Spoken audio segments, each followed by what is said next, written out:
We will discuss the strategies, your goals, because this is the place we have to look at the bigger picture. This is the place we have to maximize the opportunities and minimize the difficulties, problems, and obstacles, and all the steps to accomplish your goal. It's primarily an ideal step to set a goal for you. By this, I mean that how do you see yourself in English in future? Why do you want to learn English language? Maybe for traveling, maybe you want to communicate with the rest of the world. Maybe you want to seek a job. Either you want to get a promotion, or you are watching yourself giving presentations in English or negotiating with the international companies in English language. This is very much important. Or you just want this language because you love this language and that's why you want to learn this language. These are some of the goals why you want to learn English language. And this is very important because if you want, for example, if you want to learn it for traveling, you have to watch videos regarding traveling, and you should have to follow someone who travels a lot, and then he posts all his videos in English language. And if you want to see yourself in business, then try to watch the videos in your special area of business and try to learn the words and the phrases and try to capture how the businessmen use the language, what kind of words they use the language, what kind of information share, and in which way they share. All these things matter a lot because they help you in ultimate achieving your goal. And if you want to study abroad, then your first priority should be to getting ready for the test. Second point is very important because now you have to assess your current situation and go through analyzing it. If you are a mom and dad with 2 to 3 kids with plus home or chores and you have to take care of your kids, if you are a student or if you are someone who has lot of time, free time, now decide how many hours you can study and when you can study, and then add it to your schedule. At the beginning, start slowly and try to make it your habit. If you can't make it your habit, then try to do a class, to attend a class, and hopefully it will become your habit because it is very much necessary. And if you have a lot of money, then you can hire a good teacher and you can take a good course. That's awesome. But if you can't afford that, don't get panic, don't be frustrated, because we all have different circumstances in which we are living, and it's okay. And being able to self-educate, that is the greatest gift that you can give to yourself. You have to make your willpower strong for this. And now imagine your circumstances changes, something new happens. You should be flexible and keep this thing in your mind that if you can't read and if you can't do a little more yesterday, you can go an extra mile tomorrow, and this is always praiseworthy. Third, the most important step is figure out what's your weakest point is. Is grammar hardest for you or pronunciation? Am I a shy person and my shyness affects my communication skills? And why I am concentrating on this point? Because when you know your weakness, you are able to figure out at what point you have to concentrate upon, and even from where to start. Because most of the people are still confused where to start from and at what point they have to concentrate on. And and they have lot of speaking, reading, listening books. Oh my God. Try to be smart. Not try to gather each and every material. Start slowly. And with the passage of time, you will come to know that grammar will make sense and you will not be worried about each and every thing of grammar. And you will start enjoying reading books and you will not look up the dictionary for every single word. And you will start enjoying your conversation without any fear because you are doing your conversation for enjoyment. So, our goal is set. The approximate route to goal is set. Circumstances are assessed. Now talk about the circumstances. Now talk about the strategies, the methodologies to proceed and to learn this process in an easiest way. The first method is systemized method. It's all about structuring, organizing your timetable. Make a timetable for you. Set the time and the place free from all distractions.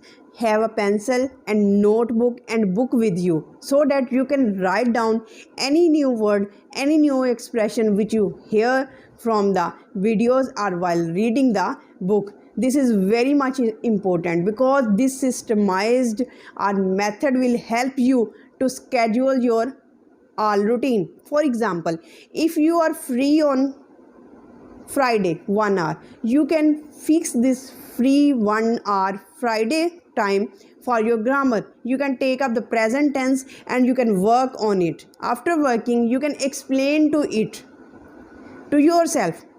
By this you can improve your grammar. And if you are free an hour for on Wednesday, you can watch a TV serial, especially in English.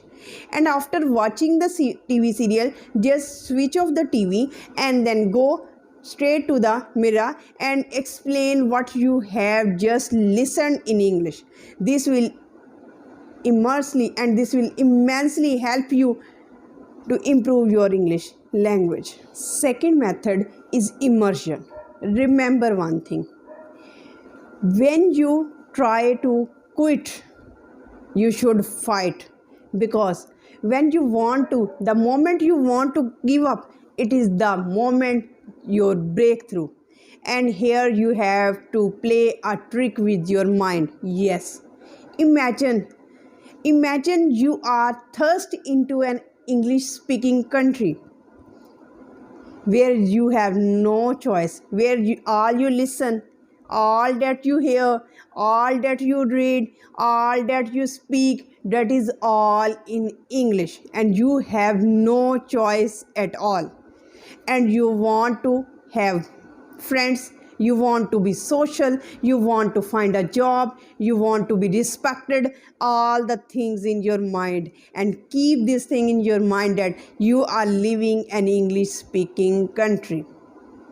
Now, your immersion method is turned on, and try and practice this method. And imagine yourself that you are living an English speaking community, and you have no option than to read, write, listen, speak, do everything in English, and play a trick with your mind, and this will work wonders. And try to immerse yourself like the children do, because they do in a natural way. First of all, they listen a lot. They do not question at all. They do not look for the meaning. They do not ask for the meanings. They first listen a lot. They soak all the information. They gather all the information and accumulate all the knowledge within themselves without asking. Passive listening. Passive. They are listening and listening and listening a lot. Then they begin to talk, and then they ask a lot of questions. Then the stage comes when they read and write and grammar rules, each and everything. And all the native speakers go through the same process. By the time you talk to a native speaker, they have had years of experience of speaking. That's why they are so confident. And remember one thing, that it's not supernatural. All the human beings have to develop their skills by hard work. By the time you should have to be concentrated, be consistent with your practice, and shadowing technique here works like a charm. The third method is passive method. Now it's the time to enunciate, free yourself from the shackles of system, timetable, preparation. Because now what you have to do is just pick some videos and watch them, and it's sure that, and I assure you that your mind will catch on some words, phrases and expressions of its own choice. The first method keeps you calm so that you can't burn out at the very beginning and quit. The second and the third method make you go crazy, and it takes the strength of character. Your willpower should be strong in the second and the third method, because you are going through the working process. Because learning English is not a math. There are no rules. You can apply whatever rules, whatever method, whatever technology, whatever strategy you like the most. This is reality that. And one more thing is that try to live in the present moment. You have set your goal. No, don't remind yourself your goal every single day. No. Enjoy your path. Enjoy your process. Enjoy your journey towards goal. It's ideal to set a goal, but after setting the goal, forget that goal. Enjoy that present moment and keep yourself motivated. Because if you say that I am learning English for the last few years and I am not able to catch, I am learning this and I am not even able to speak out, these kind of things and focusing on the end demotivate you. Keep yourself motivated. Encourage yourself that today I have done a great job and tomorrow I will even perform better. Because it's you who can motivate you. It's you who can do this. And do yourself and give yourself permission to make mistakes. And don't analyze yourself so hard. Don't demotivate you. Always keep motivated you. Always be motivated. Always be consistent. And remind yourself that you are doing better and you will do the best. If you can't perform better today, you will go a milestone, 100 milestones better in the future. These kind of things will make your process easiest one. Let me know in the comment section all these strategies, with all these methodologies, with all these strategies and methods and techniques. Can you conquer the English language? Because after all, it's a language. It's not a big deal. English is not a subject. And you, with your willpower, with your strong character, with your determination, with your conscious effort, with your time and dedication and devotion, can ultimately conquer this language. Till the next video, stay happy, stay blessed. Thank you so much. Have a nice day.